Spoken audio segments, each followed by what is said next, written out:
The seeds that grow are the seeds we tend with our attention. Our attention is like water and sunshine, and the seeds we cultivate will grow and fill our garden.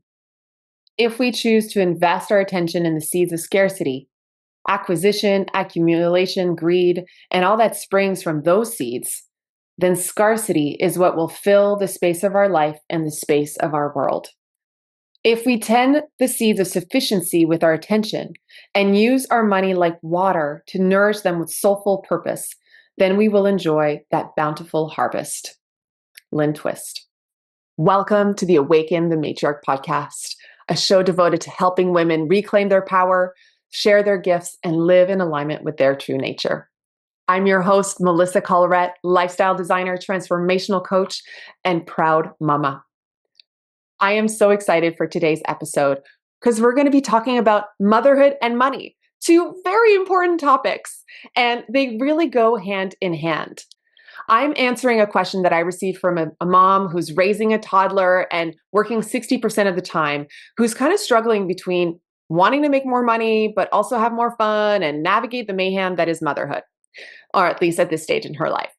So there's so much that will go into this conversation, and I know that you will get a ton of value.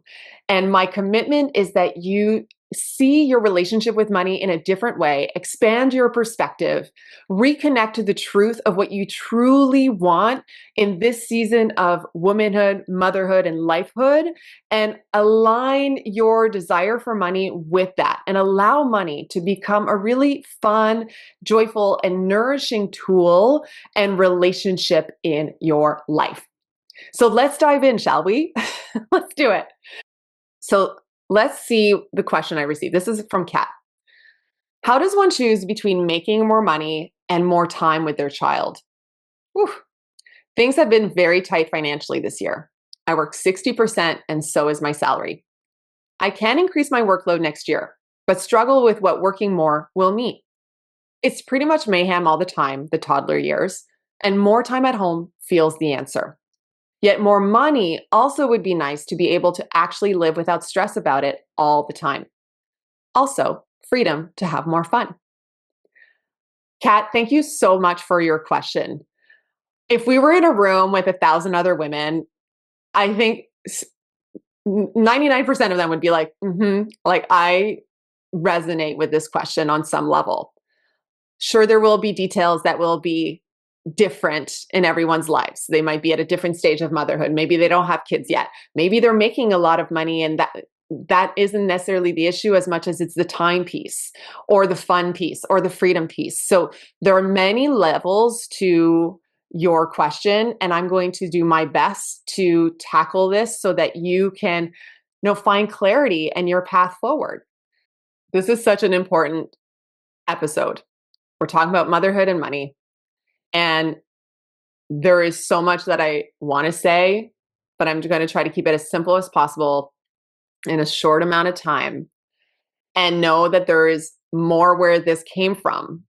And in the event that you want to go deeper, I want to immediately plant the seed that investing in your personal and professional development is a very important thing to do. And if you feel called to investing in yourself through the work that I put out into the world and us working together, then I'm leading a 90 day money reset. And if this is something you would like to explore with me one-on-one or in a group setting, then I encourage you to reach out, because money is woven into every single coaching relationship that I've ever had, whether we've tackled it directly or indirectly. And so this is something that touches everybody that comes into my world. And I'm so excited to see how this episode helps you relax, but also expand and reconnect to the innate abundance of who you are, while also opening the channels for you to receive more and to also give more and just have more fun when it comes to your money. So I really want to start by acknowledging, what you just shared, and also validating that it's a very common challenge. Being a mom is, I believe, the most important job in the world. And when it comes to being a mom and finding that beautiful balance between the work that you do outside or inside of the home. I work from home, but I consider, my coaching work like my outward facing work in the world. But the real work is the work I do on myself. I think that's probably being a mom is the most important job, but part of that, or even in addition to that, I think the very most important job is to make sure that you are living in integrity with yourself and showing up authentically in the world and doing the work to be able to do that. Because there is conditioning and programming and a lot of unlearning that needs to be had so that you can be free to be yourself. So I just want to highlight that I think that's really important, even though you didn't mention that in your question. I feel that everything stems from that. When mama's cup is full, I can flow over and it helps me show up more powerfully in my parenting.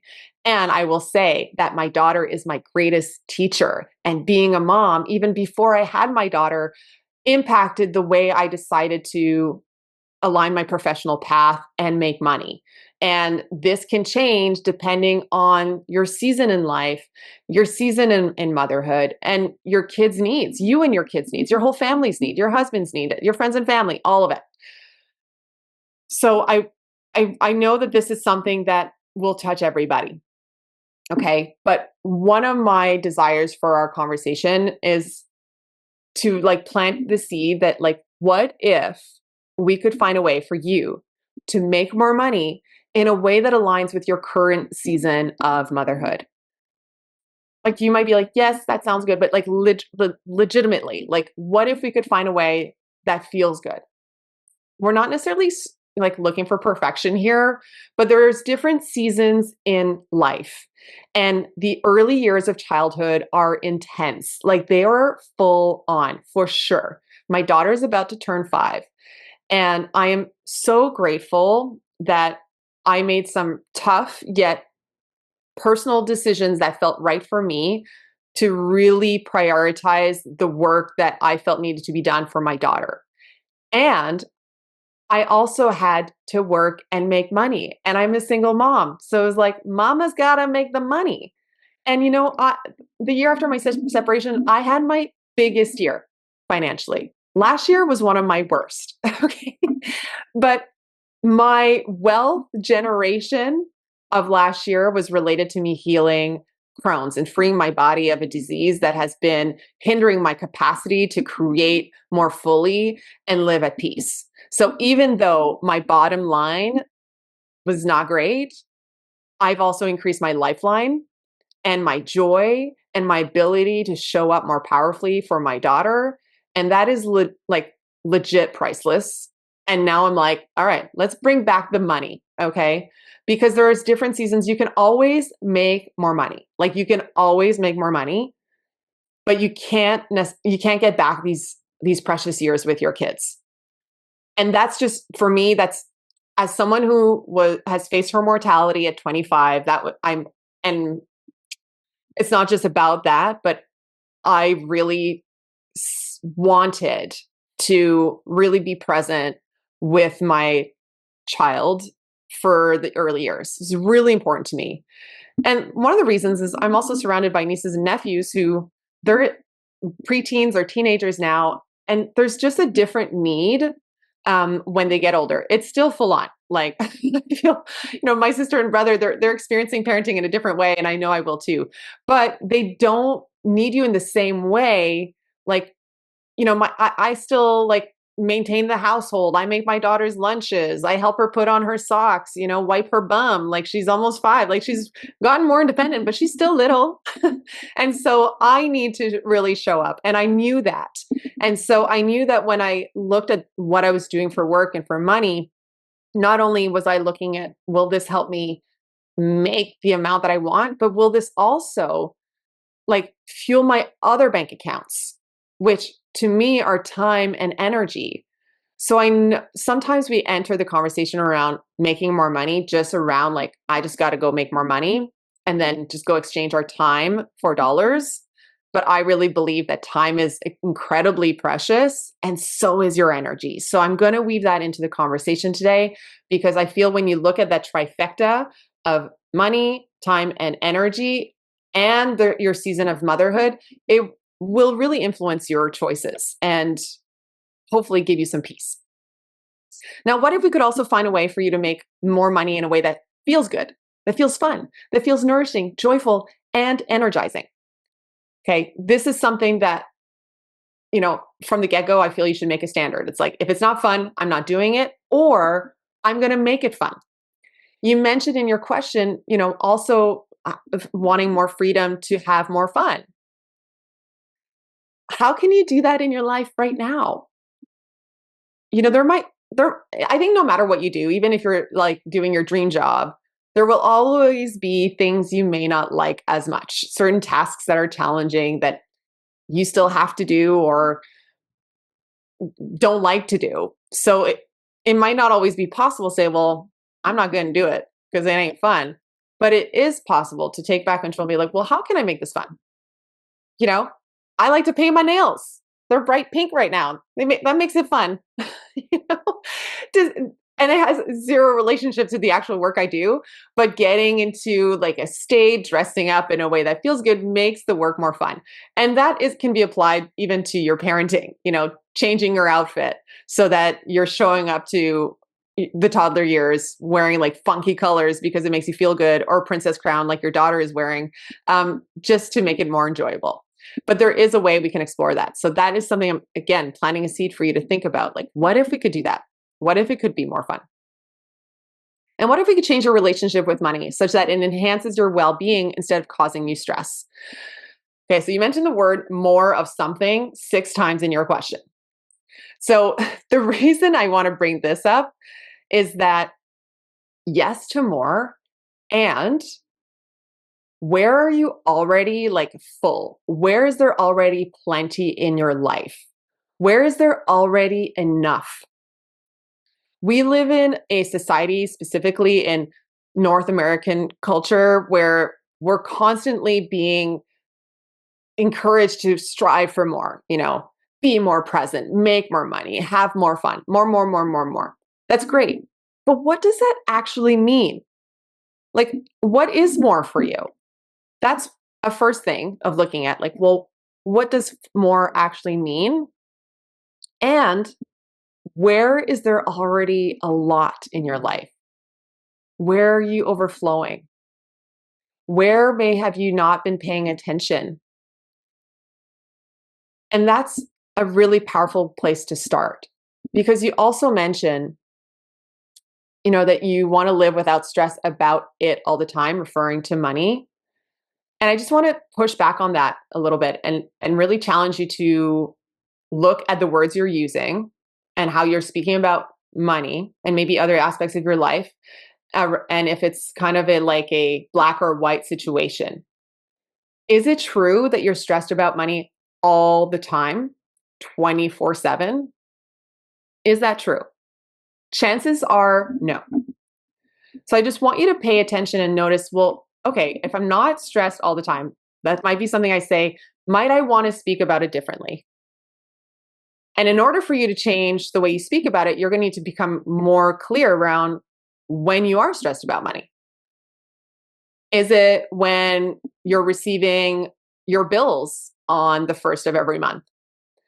Is it when you haven't gotten a good night's sleep and your daughter's just had a meltdown, or you and your husband just had a conversation around doing a renovation, but you're not on the same page about it? Chances are the stress that you're feeling may not be actually about the money, but rather the other elements that are present. And those things would probably stress you out, whether you had money or more money or not. And it's just an invitation for you to look at, because sometimes we think like, oh yeah, more money will fix all of this stuff, fix all my stress. Chances are it won't. It will probably help, like absolutely. Like it, you can buy yourself a new car, or, put more into your future savings, like send your kid to the school you want, buy her beautiful princess dresses, whatever. Like absolutely money will add like a lot of good. And I just invite you to, one, be mindful of the words you're using, and then get more specific around terms like all the time, never, always, and just question it and be like, is this true? And if it's not, then when is it? Like, get curious for your own information, like gather data, because then that will empower you and support you in taking steps that are most aligned for you that may or may not be related to making more money. Now, coming back to this idea of like, what if we could change your relationship with money such that it enhances your well-being instead of causing you stress? This is one of the like elements of that. Creating a relationship with money that supports your well-being and not making money kind of this like tug of war relationship where it's like, bitch, like I need you to show up. You're never there for me. You're stressing me out. And listen, I'm laughing because like I've been there. I sometimes go there and I'm constantly working on improving my relationship with money. And I'm in a beautiful season around that. So if this is something that you're wanting to really reframe and reset in your world, then like I'm your girl. And I've got an incredible experience that I've been working on called the 90-day Sacred Money Reset. It's like, wow, like chef's kiss. But I really believe, and I actually was thinking about this on one of my walks, because you know how much I love my daily walks, was around that relationship with money. And it kind of dawned on me that apart from the relationship I will have with myself, because the most important relationship is the one you have with yourself, because you're always with yourself. Like you can't like get out of your, like you are with like your soul, like your body is in your soul. Someone like cleared that up for me recently. That it was like your soul isn't in your body. Your body is in your soul. Like and I was just like, wow, mind blown. So true. Which is why, anyway, that would be another conversation. But I was thinking about that and I was thinking, you know what? I've been in relationship with money since I was a little girl, and I will continue to be in a relationship with money long after my parents pass away, long after my daughter moves out of the house. And so it really helped me like reprioritize that relationship and make a decision to reset in a positive light. Because there have been times where I have been pissed at money, that I have been like ignoring my money, giving it the silent treatment. And that realization of looking at what kind of relationship that I want to cultivate and taking some time to like reset a foundation and not just making it all about like what I want from money, but also how I want to show up for money, so that the energy and the current that, you know, money is currency, the flow that I am creating or co-creating with money is positive. Because money is made up. It's an energy, it's a tool. And thus you can make it what you want. And you've probably heard this before, you know, where attention goes, energy flows.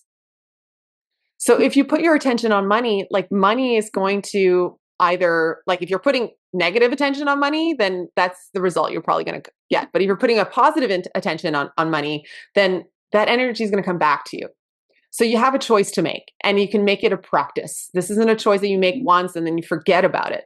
Kind of like you don't just say your vows at your wedding day and then forget about showing up in your relationship. No, you often have to check in and see like, who am I being in this relationship? What do I need? What does my partner need? And what would make us both feel good? We want a relationship that is positive for all of us. Will there be ups and downs? Absolutely. That's life. But this is just your invitation to also like take your power back and make a decision to take a step, even just by listening to this episode today and sending in that question, to press the reset button and say, you know what, money, we might have had a rough patch, but we're going to reset the foundation. Thank you so much for providing 60% of my income while I took care of my firstborn. Thank you. And thank you for giving me a job that I can actually go back to and increase my workload if I choose to. Thank you so much for that amazing opportunity, even if it's a difficult choice to make right now.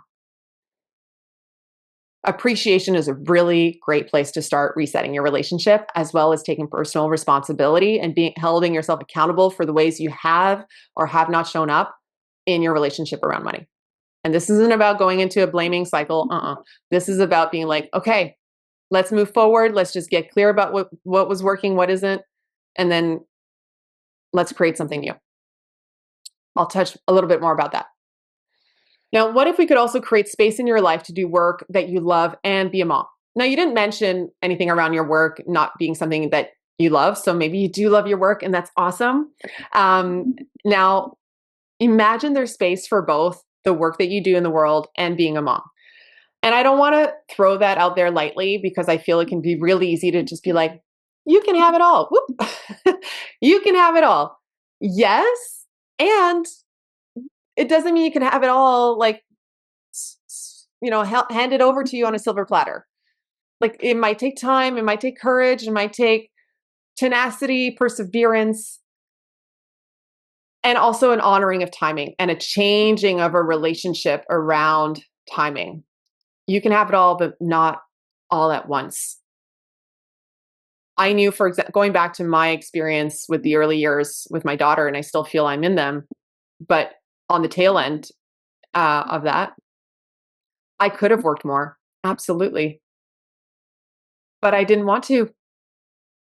I wanted to be home. And there was days where it was hard, and I will say that starting to work again after maternity leave was actually really good for me. Even though there was a part of me that considered wanting to be a stay-at-home mom, I realized that I needed to work. Like, I love what I do. I love having a creative outlet. I love powerful conversations. I had a conversation with an aspiring mom yesterday, and I was just like, gosh, this is amazing. Totally lost track of time. And making a positive impact on someone else's life is something that is deeply meaningful to me. And I had to kind of balance out what I needed in terms of the work that I wanted to continue creating while also the work I was doing as a mom. I mean, when I first started working after mat leave, it was a couple hours a week. Often when my daughter was napping or nursing, like legitimately, like during a call, I was also solo parenting for months at a time. So that had an impact on the way I created my schedule and my work life. Now, I work for myself. So that is like a very different way of creating versus if you're working for an employer where you may not have as big of a say in terms of how you're creating your calendar. However, even if that's the case, there may be conversations that can be had so that you find a sweet spot.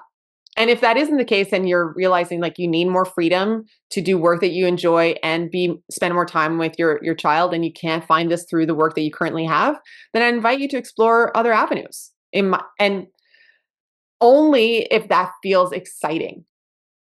You'll see a lot of promotional, like just go start a business, like you can make money blogging and all these things. Like, yes, you can. You can make money in so many different ways. And coming back to the trifecta of your time, energy, and money, that I mentioned earlier, take all of these things into consideration when you are making any of your decisions. You know, adding more hours of work. What will that mean financially? What will that mean in terms of time? What will that mean in terms of your energy? It might actually feel energizing to work an extra day a week because you need that space away from home to get out of the house and make social connections and feel like you're doing something that is just for you. Or on the other hand, it might not feel that way. And you might realize, like, oh, that drain of my energy means that I'm spending more money on takeout because I don't have the energy to cook food, or that I need to hire a cleaning lady because I can't keep up with all of it. It might mean that there's more tension between my husband and I because we're both exhausted, which means we'll have to invest in therapy. I'm going to like an extreme here. I might be going too far, but I'm just putting these out in the space so that it just opens up a way of seeing things that I think is important. I personally find it really difficult, or I don't know how people do a 9 to 5 and raise young kids without like full-time help at home. Like, I don't know how people do it. And if you're listening and you do that, like, whoa, power to you. Like, it's really, it's incredible. This is a choice that I know just isn't for my personality. I'm just not meant to do that kind of work. And that's okay. Like everyone's got different ways to work. Lastly, I feel we've woven this a little bit already. Like, what if you can have more fun? Because money is meant to support your joy, not just your survival. And this might be one shift you can make right now and just open up a willingness to see, like, what if money was there to support your joy? And how is it already supporting your joy? Maybe just open your fridge and look at, like, how is money already filled up my fridge with all this food that will nourish me and my family? Maybe look at the photos that might be hanging on your wall of memories, maybe of you traveling, of your wedding day, and how has money already sparked joy that continues to fuel that in your life beyond, not only because it paid for that experience, but also paid for the printing and the framing and the house that you live in. So cultivating that fun through appreciation, but then also seeing, like, what could we do with what we have and even what we don't have? When I was going through my separation, money was tight. Like, money was really tight. I had expensive legal fees. I was looking for a new house. I was rebuilding my life solo from scratch. And I was like, oh my God. Beyond overwhelmed. I love that I can laugh about it now. I just want to take a moment to really, it feels so good to be in a place where I can laugh, but man, I was not laughing then. I was so stressed out. I was so scared. I was so anxious. One, because I didn't know if I would be able to sustain the financial demands of a legal process. I didn't know what might happen in that process. From the other hand, I wasn't sure what my ex might create in terms of financial turmoil. We're good, but all these fears were so intense. And I invested heavily in my professional development at that time. I made my two largest investments in my personal and professional growth occurred right before I decided to separate and during my separation. Invested thousands and thousands of dollars. Even if it probably didn't make sense to some people on the outside, but doing that, I was like, one, I need to find ways and skills to not only make more money, but also to, like, take care of my nervous system and create a relationship where I felt good regardless of what was in my bank account. And I kid you not, like, it's pretty amazing to see the change. Do I have all the money that I want in my bank account at this moment? Not yet. Is it on its way? Yes. Do I feel great regardless? Most of the time. But I will say that those investments were so important because it allowed me to really get into relationship with myself, what I really wanted, and this tool called money that is necessary for me to live the kind of life that I want to live and have fun doing it. Like, hello, let's have some fun. Okay, so I have a few questions. We'll go just a little deeper into some of these points, starting with, making more money that aligns with your current season of motherhood. So I invite you to reflect on these. And if you go to the show notes, these journal prompts will also be accessible for you. You might want to just, like, let these sit inside of you while you listen and after. And then when you have time to either journal or just, like, riff about these, see what comes up. But what would you love? Like, what would be your ideal scenario for your life, let's say right now, or let's say for the next 6 to 12 months? And give yourself permission to really just play and explore and be like, what would you love in terms of your relation, like your situation around motherhood? Like, how would you love the toddler years to go? Because they don't last long, let me tell you that much. How would you love the relationship you have with yourself, taking care of yourself, with your husband, with your friends, with your family, with the work you do outside of the home? What would you love? And take some time to ask yourself that. And then what would you love when it comes to your relationship with time and with money and fun and freedom? These are all things you talked about in your question. Would you love to make money or, like, get a raise Would you love to make money doing something else on the side? And you might want to have like a total like money making crazy list and just go out and be like, how are all the ways that I would love to make money or for money come into my life? Like if you go, I'm sure you're on Instagram. I know you are actually. When you go on Instagram, look at all the ways people are making money, not just like from the app. Some people are getting paid from brand sponsorships on the app, but you might see them speaking on stage that they've gotten paid to speak on. You might see them, making beautiful earrings that they're selling online on their Etsy shop. You might see them publishing books that they make money on. It's not tons of money, but I get money it's every 3 months that Amazon pays me. It's so fun. There are many different ways, and you might have not allowed yourself to explore what are all the ways that I would love to be paid. One of my favorite money aha moments was from a talk I had watched on YouTube by Christy Marie Sheldon, I believe. And if I find the link, I will link it in the show notes. And she speaks about getting paid to be herself. She's like, I wanted to get paid to be me. And I was like, oh, I really like that. What if I got paid to be me? It was so mind-blowing to me at the time.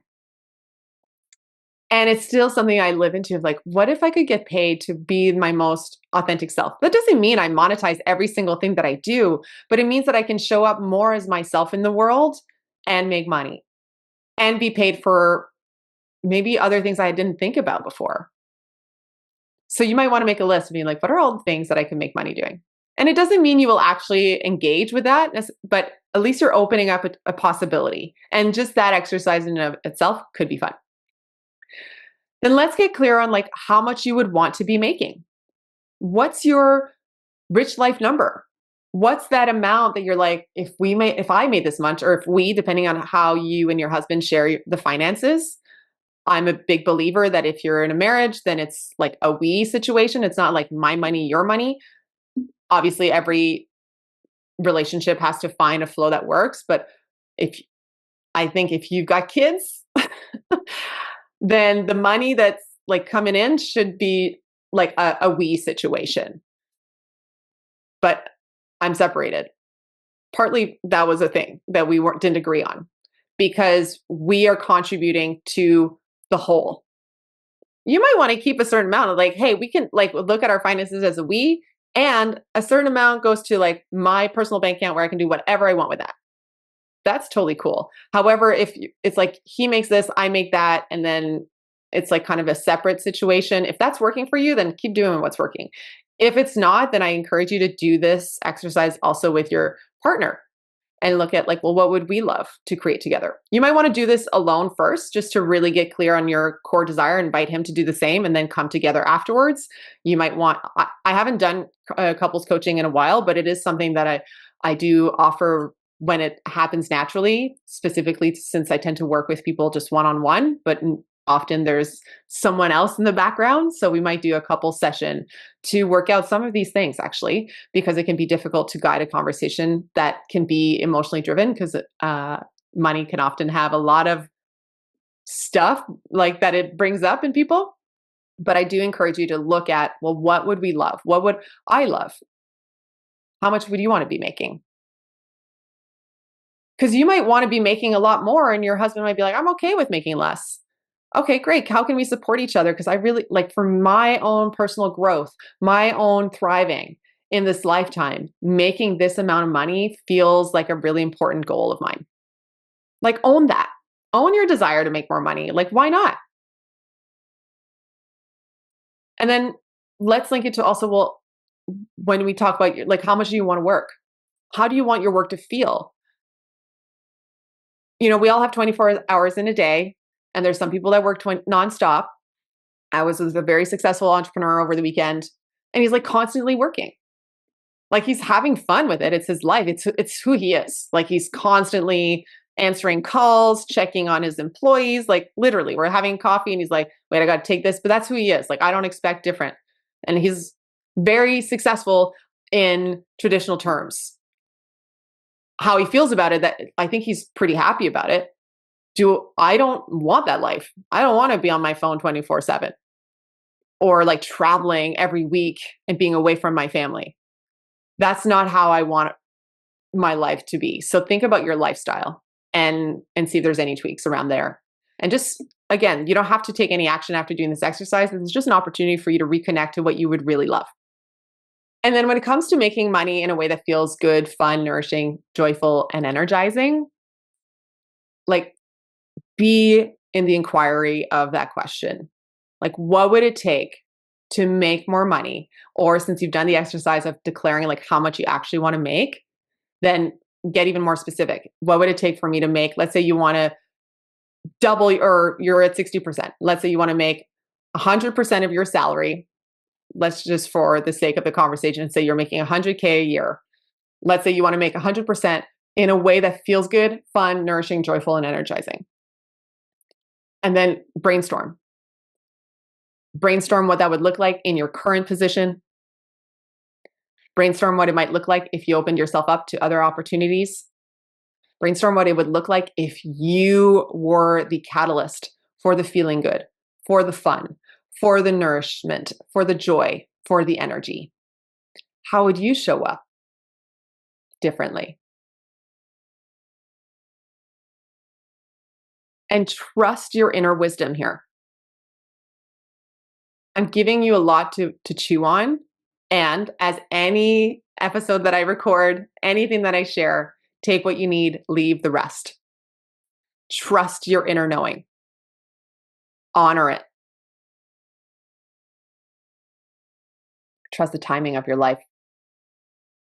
And speaking about that timing, I'm just looking at my notes here. I want to make sure that I'm covering these key points. You know, the tension that we're experiencing is not solely around the money, but the time piece. And we're often living in a scarcity mindset around both, or just in our life in general. And I really encourage you to look at that. And this kind of relates back to the use of the word more so often and like wanting more. That can often be a reflection of feeling just like not enough, either as yourself. I know this is something that I've struggled with. I often felt just not enough. And because of that, I've often overdone it in many areas of my life, working so hard that I literally passed out. I used to do bottle service in university, and I was working so many hours plus like going to Spanish class in the summer that I was just exhausted. And I just felt like I had to do more. Now it's like, wait, less is more. Yes. Money can flow more easily. Oh, that feels good. Like finding that sweet spot, honoring that boundary. So the tension there that you might be feeling is like around the lack of. And if you want a book that will really soothe your soul and your relationship around money, I highly recommend you check out The Soul of Money by Lynn Twist. It is such a beautiful book, and it will really help you see abundance from a whole new light. And it's definitely one of my favorite money books of all time. I couldn't put it down when I started reading it when Alicia was maybe 2 years old. It's beautiful. And even though it's around money, time and money are, again, energies that we work with. And often the energy that money represents might be power, stability, freedom, possibility. And time, again, might represent freedom, presence, connection. Look at what these mean for you and see, where is there a disconnect? Where am I out of alignment with that? Because it's not about more money versus more time. It's what if they can work together? And now, of course, if you are looking to expand your opportunities, you might want to look at creating passive income streams, either through investments or maybe, like I mentioned, I wrote a book. I wanted to write a book. I didn't write it to become a millionaire. Like, if it leads me to that, great. But if I was going on that track from the get-go, I would have had a different strategy. I would have wanted to, grow such a large audience that I could get picked up by a major publishing house and then get on the New York Times bestseller list. That wasn't necessarily the path I wanted to take. but it's still fun to receive some money in my account. Even if it's not a lot, I've opened that channel for passive income and I have for many years now. And that's a really cool thing. So you might want to look at that maybe through investing in real estate or other income streams where you're not exchanging time for money, but maybe looking at the value you're bringing into the world and allowing money to compound and come back to you twofold, threefold, fourfold, fivefold, tenfold. Okay. Another great resource for you around increasing your income and looking at different ways, particularly if you have an entrepreneurial like spark that is lit or wants to get ignited. We Should All Be Millionaires by Rachel Rogers. Highly recommend it. And one of my favorite nuggets of wisdom, I actually worked with Rachel for a year and was part of her club, which was awesome. But one of the things she talks about in her book is your effective hourly rate. And this is something you might want to think about, particularly when you're choosing between working more or choosing time, is to think about or put a number on your hourly rate. So there's two ways you can do this. One with your current salary. So you said you're making 60% of your salary. How many hours are you working? Then let's say you're making $5,000 a month and you work 40 hours a week. Or, well, you wouldn't be working 40 hours a week. Let's say you're working 25 hours a week or something. You divide $5,000 by 100 hours because you're working 25 hours a week with 4 weeks a month. That's a total of 100 hours a month. So 5,000 divided by 100 hours would mean that your effective hourly rate is $50 an hour. You make $50 an hour before taxes and all the things that our money goes to. And when you notice that, it might help you evaluate how you spend your time, because you might realize like, ooh, is this worth me like making $50 or is this worth more than $50 an hour? So you can do it first with the amount of money you're making right now and then with the ideal you want to be making. So let's say you want to make 100K. So 100K is about around 8,000 a month. And let's say you're like, I don't want to work more than 30 hours. I would need a calculator to do that one. But 8,000 divided by 120 hours, you do the math. I don't want to delay our conversation here, but it will give you your hourly rate. And I find having that numerical like knowing is really powerful. And this is something I do often with the entrepreneurs that I work with because they might be generating a lot of revenue. I remember one of my clients runs 4 businesses with multiple 6 figures. However, when we looked at the profit, how much he was taking home, how many hours he was working, and like we broke it down to like what his hourly rate was, he was kind of like, oh, sure, making lots of money, but how much of this is actually showing up in your life, and what is your time really worth? And having that awareness can really help you discern whether you should be a yes or a no to something. I really value my time. And there might be things that I could delegate. But for example, one thing I don't want to delegate is walking my dog. Could I be spending that extra hour, like looking for clients, coaching someone, growing my business? Probably. But it's really precious to me because it's not just about walking my dog, but also taking care of myself. It's like my meditation. It's like my sanctuary. It's like church. Like, I don't really have a price on that. Except like, I mean, if you gave me $1 million for 6 months, maybe I'd hire a dog walker. Like, there might be a number that I would agree to, but I would never get rid of it entirely. So calculate your effective hourly rate for what your life looks like now and how you ideally want to look or you want it to look. And then just crunch those numbers and see like, okay, is this worth my time? I mentioned about those early years with your daughter. For me, I realized like I couldn't put a price on that. Even if someone offered me a gig overseas, I wouldn't have taken it. Being there, even on the hardest days, is something that I will forever cherish. And that no matter the amount of money in or out of my bank account cannot take that away from me. And I really cherish that. Now, with regards to changing your relationship with money or pressing that reset button, I encourage you to have a date with your money.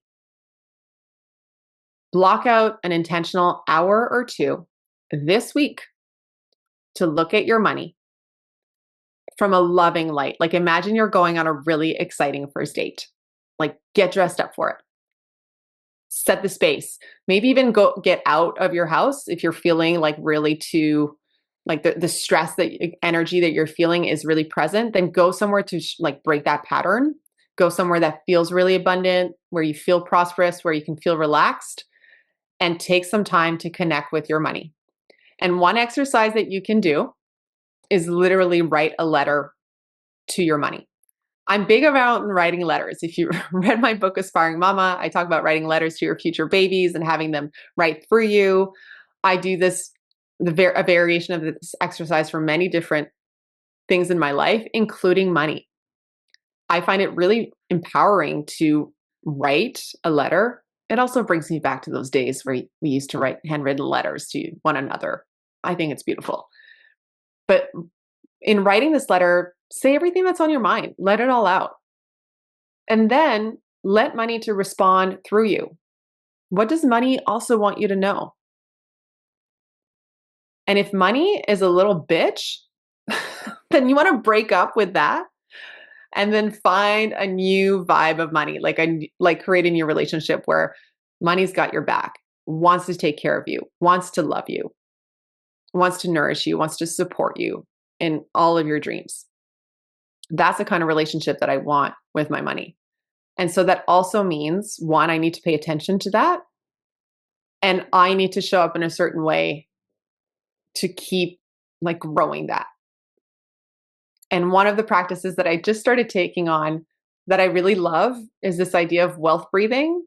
So whenever I'm making a purchase or receiving money, I'm practicing slowing down to want to appreciate that I'm making this purchase and saying thank you while I'm swiping my credit card. I rarely pay cash for anything, or my prepaid MasterCard with Wealthsimple. If you're not with Wealthsimple and you live in Canada, you need to start like aligning your finances with all their amazing products. Okay, I have a cash account with Wealthsimple. My TFSA RSPs is with them. I'm going to leave one of my referral links if you're looking for a really beautiful way to store your money and like to see it grow. I love Wealthsimple's platform. I didn't think I was going to talk about it right now, but it's dropping in hot, and I absolutely love this company that's Canadian. And to me, it's way more inspiring to be working with this innovative financial firm versus a bank. Like I'm also with BMO and with Desjardins, if you're in Quebec. And I walk into the BMO here and I'm like, oh my gosh, could you paint the walls? Could you make what should be like such a luxurious, fun thing like look good? Like it doesn't look good. It doesn't make you want to make more money when you walk into a bank, which is kind of weird. But anyway, if you're looking for a shift in terms of where you like manage your money, then check out Wealthsimple. Get a cash account. You'll get money for spending money instead of like fees at the end of the month. I love it. Anyway, check it out. Oh yeah, so back to the letter that you're writing to money. Let money write through, reset, and then take one simple action. And with regards to this money date, oh my gosh, there is a huge flock of geese flying over right now. There's hundreds of them. I'm going to see this as a reminder that you are not alone in this. You don't have to do this alone. Geese fly together and they share the workload. It's not always the same goose that's at the front. They take turns so they can restore their energy. So I'm just going to leave that in here in the event that there's a part of you that feels like you have to figure this all out on your own and put it all on your shoulders to figure out how to be the mom you want to be and make all the money and like the work and all the things? Can you get support? Having a conversation with your husband, or also including more support. Sometimes partners feel like we just need to figure it out. You're only two people. Maybe you need to pick up a book and receive guidance from a financial expert. Maybe you need to invest in a program, a course, or a coach to support you on this journey of motherhood and money. So you don't have to do this alone.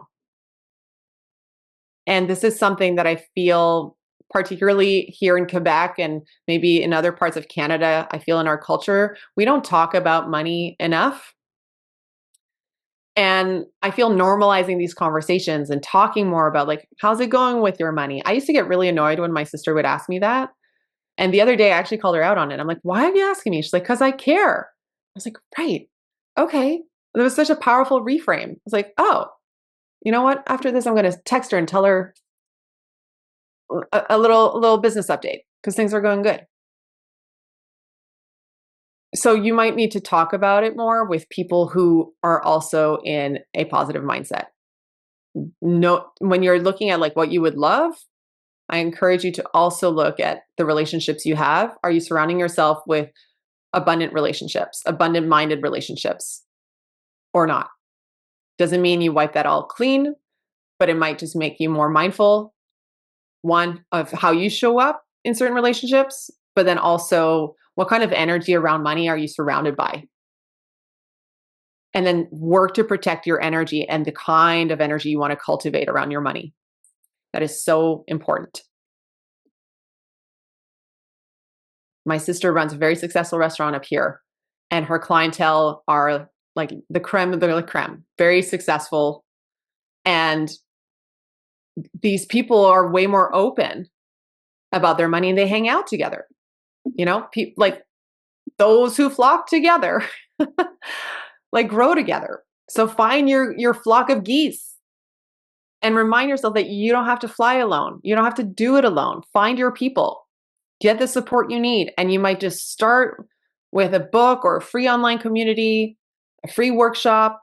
And I also think that investing is a great way to like let the money come back to you.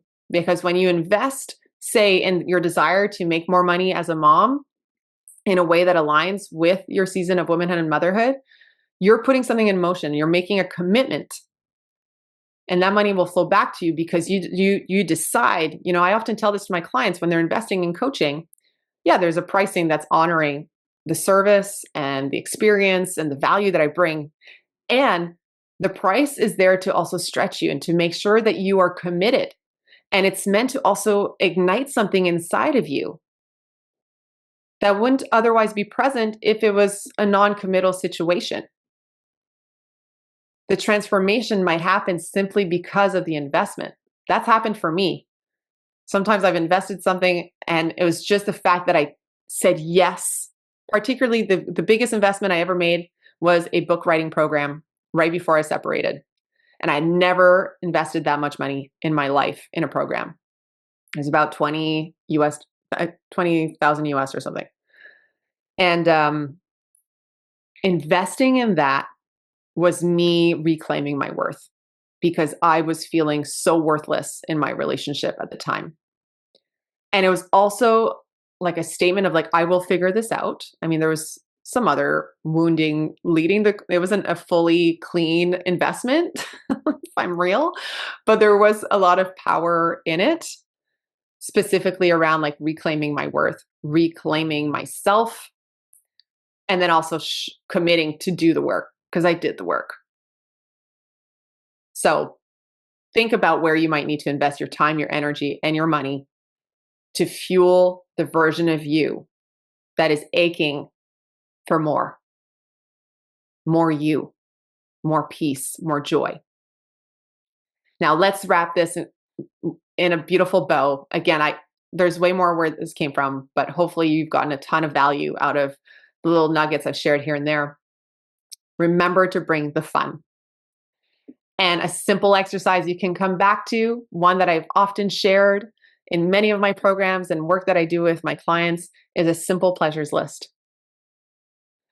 Write down on a piece of paper 10 of your simple pleasures. What are 10 things that you love doing or that spark joy or that make you feel good that don't cost a thing or cost very little?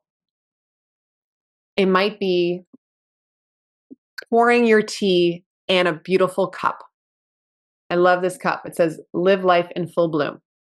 I had bought it on super sale at Walmart. But one of my simple pleasures is, oh my gosh, the geese are flying over again. Okay, I'm gonna have to go read up on all the symbolism because I've never seen this many geese fly over in my life. Okay, and I live in an area where there's a lot. So I encourage you to also go look up geese symbolism because they were part of our conversation. And I think we need to note that. One of my simple pleasures is spending out in nature. It's also looking up animal symbolism. I love learning more about the messages animals and nature might be sending my way. So that's one of my simple pleasures, not always on my list, but it's definitely pertinent today. My dance parties with my daughter, one of my greatest joys in my life. I will never regret all the dance parties I had with my daughter. I love slow mornings where I love waking up naturally. It's one of my simple pleasures and taking a moment literally to smile when I wake up. That's one of my core practices this year. I don't do it every morning because sometimes I forget, but when I do, I'm like, oh yeah, thank you. I'm here. Beautiful day. I love hugs, specifically hugs from my brother. I don't see him enough, but even though he lives on the other side of the country, just mentioning him right now, mentioning his hugs and like how much they mean to me, like I can feel his presence. And that's one of my simple pleasures is like just my brother and sister and the beautiful memories we create together. Write a simple pleasures list, put it on your fridge, and then make sure that you are nourishing your joy and prioritizing these little pleasures. And these will fuel the wheel of abundance in your life. Please share with me your key takeaway from this conversation today. I will link the books I've mentioned below. If you're interested in finding out more about the 90-day Sacred Money Reset, then send me an email, info@awakenthematriarch.com. Send me a DM at Awaken the Matriarch or my personal page, Melissa Collerette. All of this will be linked below. Share this with a friend and let's let that money flow and have fun doing it. I wish you a beautiful day. I'll see you next time.